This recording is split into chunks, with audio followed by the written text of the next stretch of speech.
Nem percebemos, mas mesmo numa caminhada sem pressa como essa, o nosso cérebro está processando sem parar uma infinidade de estímulos, como a distância entre os postes, os bancos, a quantidade de luz que os nossos olhos precisam para trabalhar, a temperatura, a velocidade do vento e até pequenas variações na superfície em que eu estou pisando. Mas será que é possível ensinar uma máquina a captar tantas percepções tão rapidamente? For example, we have customers that are in the fashion industry, for example. They create, for example, iPad apps that allow them, when a customer enters their store and they identify that customer, they can see what the customer has bought in the past, all of it. They can see even what the customer has clicked on their website that very morning. Novo conceito tecnológico chamado Big Data promete não só cumprir essa tarefa, mas fazer isso com mais velocidade do que qualquer ser humano. São grandes sistemas de computação que podem prever antecipadamente, por exemplo, a destruição que será causada por um furacão. Ou podem aumentar o desempenho de um piloto de Fórmula 1. Nas mãos do governo, essa capacidade de computação poderia evitar até um ato terrorista. É o que você vai ver agora no Globo News Ciência e Tecnologia, que está só começando.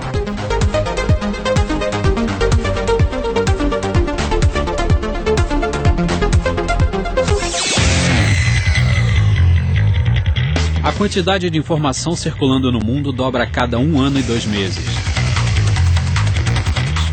Dentre toda a humanidade, mais de 5 bilhões de pessoas já têm celular. E a cada dia, uma infinidade de vídeos é vista no YouTube. Outras tantas pesquisas são feitas através do Google. E no futuro bem próximo, a quantidade de dados na internet será 35 vezes maior do que é hoje. Nessas contas não existe sinal de diminuir. A ordem é somar. E somar é pouco. O jeito vai ser multiplicar servidores para dar conta de tudo isso. As coisas se tornaram grandes e complexas demais ao longo dos anos. A solução no horizonte atende pelo curioso nome de Big Data. Um conceito simples, mas ainda difícil de ser entendido.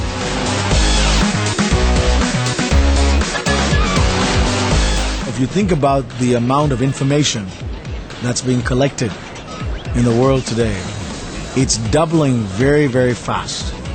And the whole idea of big data is being able to assess a way by which you can collect, manage, and then analyze all that information to make sense of it. Whether it's structured information, which is data that sits often in databases, numbers, rows, and columns, or unstructured data that might be coming from emails, or Twitter feeds, or social media. That whole collection usually has 3 attributes to them. Volume means lots of data. Variety means different types of data. And velocity, we call those the 3 V's, okay? Velocity means the speed at which they happen. Those are typically the 3 V's of what people talk about when they characterize big data. Lidar com esse volume de informação numa velocidade tão grande já não é mais tarefa para humanos. Grandes empresas como a IBM, a Microsoft, a SAP e a HP lideram o mercado nesse segmento. Seus servidores parecem grandes templos com colunas e mais colunas de máquinas. É uma tendência que vem crescendo e parece ser irreversível.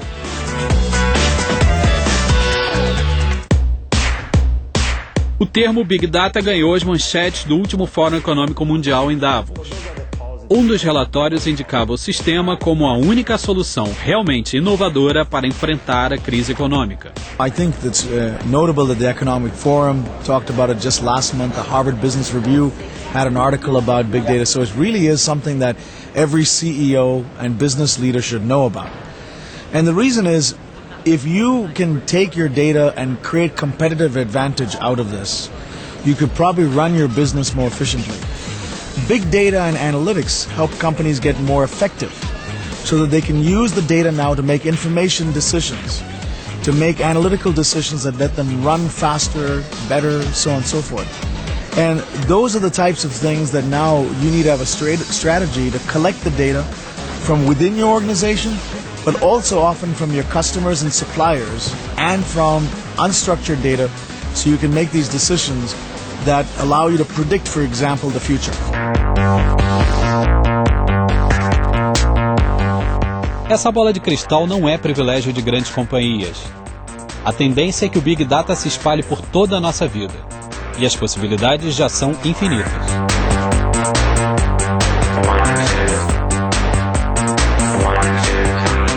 For example, we have customers that are in the fashion industry, for example. They create, for example, iPad apps that allow them, when a customer enters their store and they identify that customer, they can see what the customer has bought in the past, all of it. They can see even what the customer has clicked on their website that very morning. They can see what other customers like that customer have bought. And with that, they can really have a good conversation with the customer and get him just what he needs. Right? Other examples, and the use cases differ widely from industry to industry. We just had a customer here from the transportation industry, from an airline, and they're starting to track their equipment, their planes, in real time. In the past, they were only able to see what happened on the flight when the plane landed. So after an 8-hour flight, they would look into the logs, into the system, and see which system might have failed or need repair. Then they would have to get the part there in critical cases and repair the plane and had it grounded for that amount of time. Now they track the planes in real time. Actually, 2 hours into an 8-hour flight, for example, if they see a system fails, they can already order the part, schedule the repair, and when the plane lands, they can repair it immediately and have much less downtime. And for them, that's a tremendous business case, right? So, but there you see, like, the use cases are very different from industry to industry. This showcase in particular, a utilities industry, a particular customer in the utilities industry or in public sector will probably do like much more advanced things with that technology.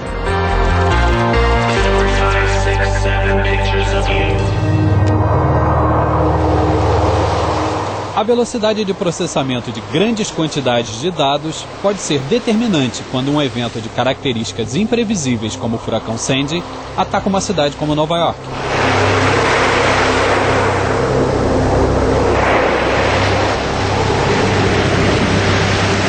So we could easily simulate in real time the water level rising and what areas or even particular buildings would be affected to what extent, right? We could simulate that in real time, and that would also be like for a disaster like that, it would also be tremendously helpful to do stuff like that.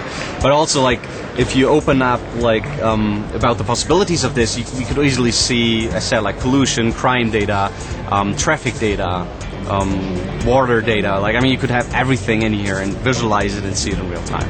So this is just one particular example. Mas esse tipo de tecnologia já vem sofrendo críticas. Uma das teorias de conspiração seria o uso das ferramentas de Big Data pelo governo. Uma máquina com o poder de observar tudo e todos ao mesmo tempo seria o pior dos pesadelos para o cidadão comum. You are being watched. The government has a secret system, a machine that spies on you every hour of every day. I know because I built it. I designed the machine to detect acts of terror, but it sees everything. Violent crimes involving ordinary people, people like you. A ficção parece já ser realidade. Basta lembrar de todas as câmeras que nos observam diariamente. Imagens que mostram onde estacionamos, que caminhos fazemos de casa para o trabalho, se realmente estamos seguindo corretamente as placas de trânsito, ou se dentro de um banco existe alguém com comportamento suspeito. Imagens que mostram, inclusive, quais notícias lemos nos jornais da manhã. E até o comportamento das células do nosso próprio corpo. Uma infinidade de informações que para nós podem não ter muita importância, mas que talvez tenham para quem procura um terrorista. Clearly, if you're able to track potentially the bad guy based on certain patterns, maybe they've changed their passport number, or maybe they're going to different places that they shouldn't be going to, and you get some early warnings based on that allow you to potentially go and fix that issue. The real-time enterprise that we are talking about for many years will be a standard going forward. And it will be a standard that if you have the chance to process a huge amount of data, you do this on mobile devices. That's the future dashboard, because you don't want to go back to your office and go analyze the data. You want to have, in that moment, you have a desire and need, which will also drive a different pattern. The email consumption that you have, you check your email every 30 minutes. You can apply that also. You check your business information. Where is my revenue? Where is my financial? Because this information will be always up to date. And in meetings, between meetings, you check your numbers. So consumption of information will explode. Um caso recente do uso do Big Data foi parar no cinema. Em O Homem que Mudou o Jogo, Brad Pitt interpreta um técnico de beisebol que usa o sistema para melhorar a atuação de seu pequeno time. What's this? This is the code that I've written for our year-to-year projections. This is building in all the intelligence that we have to project players. Okay. It's about getting things down to one number. Using the stats the way we read them, we'll find value in players that nobody else can see. O uso do Big Data é tão eficiente que a equipe acaba chegando às finais do campeonato. O sucesso foi tão grande que até hoje times americanos usam o mesmo método. E um detalhe, a história é real. In 103 years of American League Baseball, the Athletics have accomplished what no one has before. They have won 20 consecutive games. From my perspective, it is really, we see it here, but I think we see it all across the world in businesses around the globe.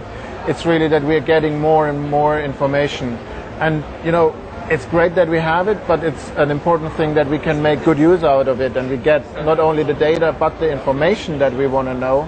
And that each and everywhere where we are, even if we are at a spot like that, where it's the iPad, a lot of us travel a lot, we want mobile solutions about big data in real time, and then of course as simple as possible to consume. So the cloud solutions that we also use here are, from my perspective, the big way forward. And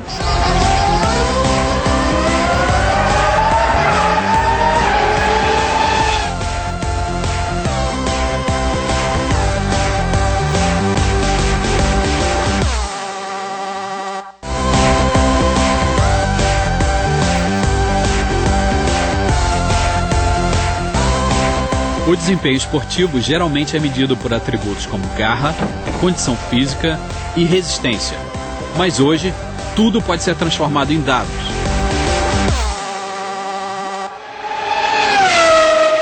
Na Fórmula 1, por exemplo, cada fração de segundo faz diferença.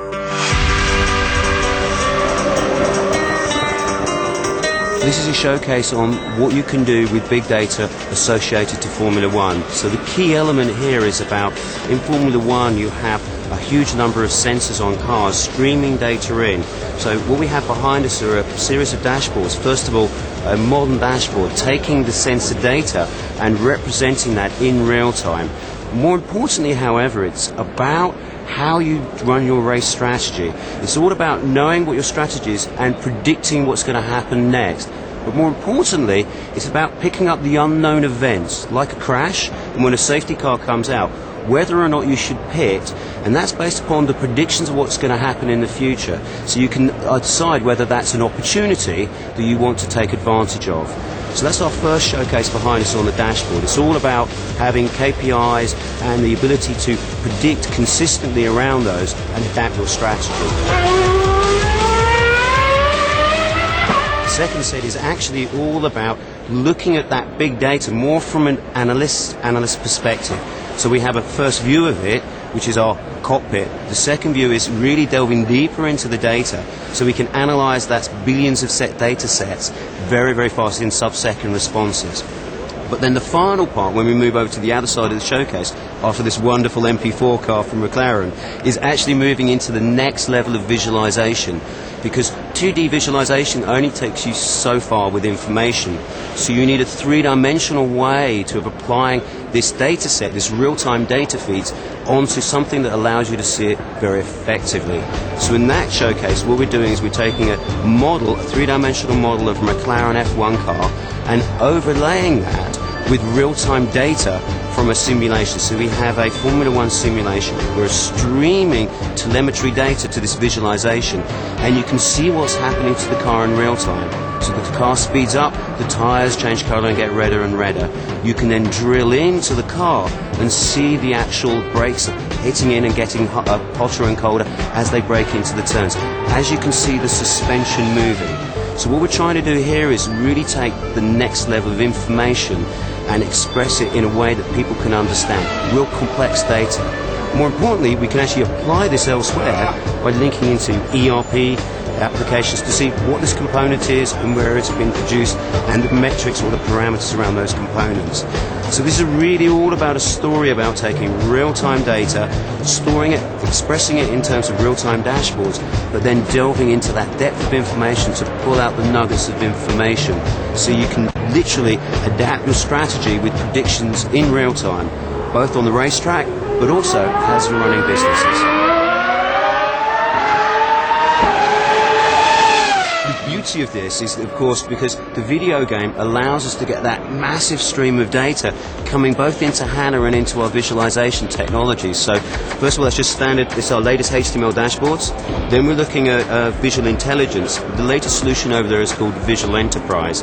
But it's about streams of data. So HANA's not just about batch loading data in and analyzing. It's about taking a stream of data in and constantly adapting your predictions, but at a speed that you've never ever had before. Do you think that huge system improves the quality of the pilot? Oh yes, absolutely. It's all, and the beauty here is because you can analyze that data, you can see how you drive or how you manipulate, whether it's in business or driving a car, you can actually see what you're doing, so you can use that information to adapt how you're interplaying with the car, whether you feather the throttle, whether you're braking a little bit too early on a corner. So it allows you to really get a better understanding about you as you're driving the car. And that's exactly the same as you'll do it in business as well.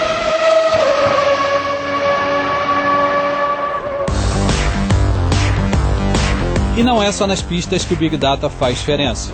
Recentemente, o Rio de Janeiro foi cenário de uma das provas mais importantes no mundo das regatas. E o uso da tecnologia cada vez mais faz parte do show.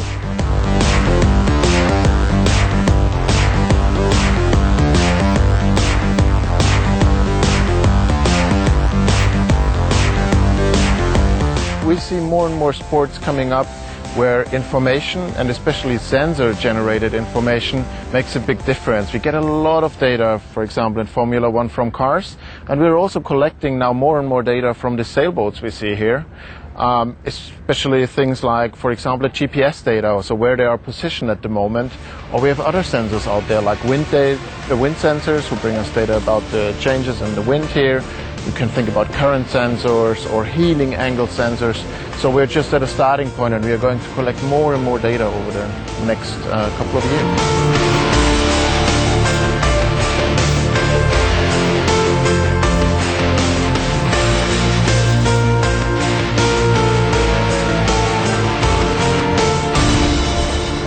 The big benefit is they just can give us a lot more information. If you imagine somebody hacking in the wind speed every second, that would be quite a job to do. And so we can go down in much more detail and a much better understanding of what is happening. So maybe just to give you an example on that one, if you see the moderator working here, in the past they could also tell stories about the teams. You know, this time is a 5-time Olympic medalist. But then the information they had about the crews ended. With all the sensor information now, we can tell many more stories. So we, example, can find out if the wind is dying down, who in the past sailed much better on that lighter winds and is therefore in a predictive analysis much more likely to, you know, increase in the leaderboard. Senhoras e senhores, uma salva de palmas para ESPN! Garantiu vice-campeões mundiais! O aumento de vitórias parece agradar os modernos velejadores. A tecnologia, antes acusada de tirar o brilho do esporte, agora vem acrescentando emoção. We're using technology and computers to analyze our sailing, and that's been a natural part of our career in sailing. So the last 10-15 years we've always been looking at our performance and trying to understand what we could improve. So it's a very natural thing for all the good sailors around the world to see and dig into where you can improve. And looking at the track, looking at all the GPS data, it really makes a difference. And I think all sailors around the world, they use the technology in one way or the other. it's necessary to be competitive. Esse tipo de tecnologia é super bem-vinda. Apenas quando a tecnologia é empregada nos barcos durante a competição é que a coisa começa a ficar muito sofisticada e muito caro e tem que se prestar atenção para não acontecer o que aconteceu com a Fórmula 1 durante um período e foi obrigado a dar um passo atrás, né? Então, eu acho que a tecnologia é muito bem-vinda, desde que ela não faça um desequilíbrio e não roube o espaço das pessoas, né, do fator humano na competição.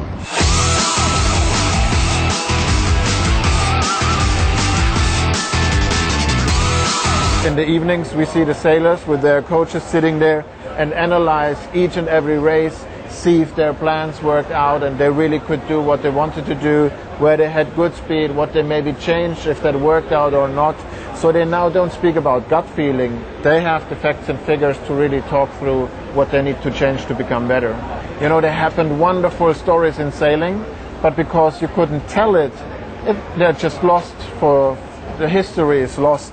And I think now we really have the opportunity with the extreme sailing and all the data and more data that we collect from them to, you know, write down the history of sailing and then based on all that information also tell who's a good light wind sailor, who's better in strong winds, you know, how did the different teams in a different setup perform on the different venues. So what you know from other sports where there's a lot about storytelling, we have now the opportunity to also do that for sailing and, you know, tell the story behind that wonderful sport. Nosso programa fica por aqui. Não se esqueça de comentar, fazer sugestões. Até a semana que vem.